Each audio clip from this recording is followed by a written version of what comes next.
You guys ever wondered कि magic और science में क्या फ़र्क है? जब हमें किसी चीज़ के पीछे का लॉजिक समझ नहीं आता तो हम उसे जादू कह देते हैं, लेकिन जब वही चीज़ एक्सपेरिमेंट्स और फॉर्मूलेस पर बेस्ड हो तो वो हमारे लिए साइंस बन जाती है।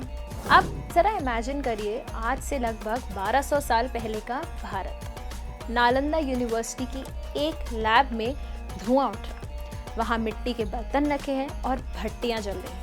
वहाँ एक भिक्षु बैठा है जो दुनिया की सबसे खतरनाक धातु उठाता है, मरकरी यानी पारा।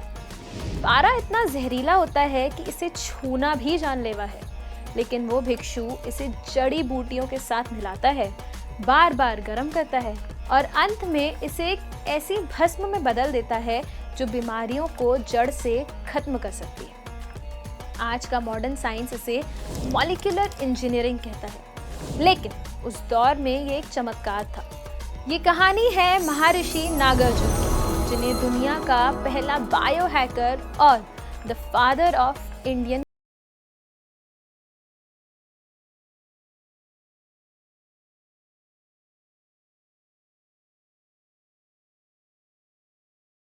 फिलोसोफर और दूसरे थे 8 से 10 सेंचुरी के एल्केमिस्ट नागार्जुन।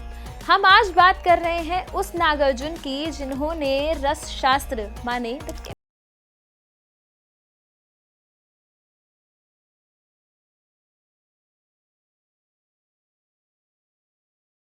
किताब मत समझिएगा, ये असली में केमिस्ट्री की एक लैब गाइड है।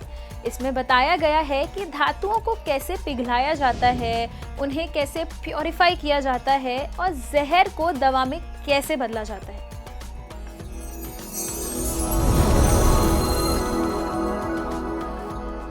नागार्जुन की रिसर्च का सबसे बड़ा हिस्सा था मरकरी मींस पारा।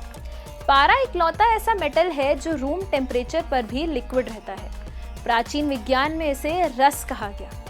नागार्जुन ने पारे को शुद्ध करने के 18 संस्कार यानी 18 स्टेप्स ऑफ प्योरिफिकेशन बनाए। ये 18 स्टेप्स पारे की गंदगी निकालने और उसकी टॉक्सिसिटी खत्म करने का एक साइंटिफिक तरीका है।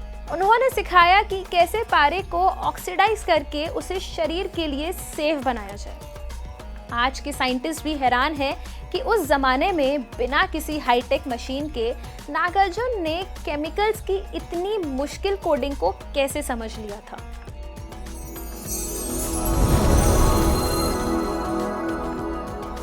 आज कैंसर जैसी बड़ी बीमारियों के इलाज में गोल्ड नैनो पार्टिकल्स का यूज होता है। साइंटिस्ट का मानना है कि सोने के ये नैनो पार्टिकल्स दवा को सीधे शरीर की उन खराब सेल्स तक पहुंचा सकते हैं, लेकिन नागार्जुन ने यह काम हजारों साल पहले ही कर दिया था।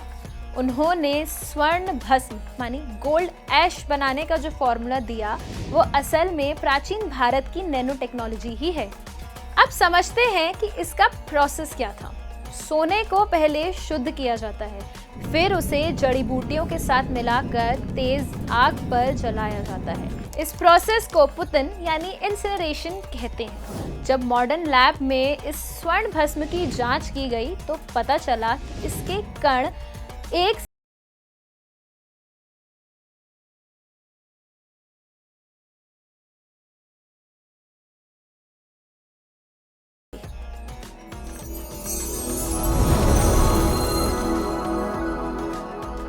अब महर्षि नागार्जुन के बारे में ना एक कहानी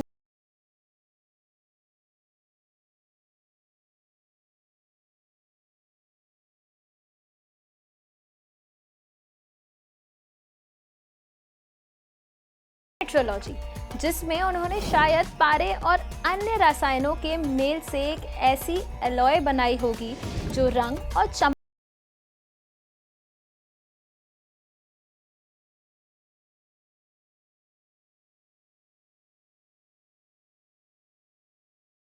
है। केमिस्ट्री के सही इस्तेमाल से एक मामूली धातु को शुद्ध करके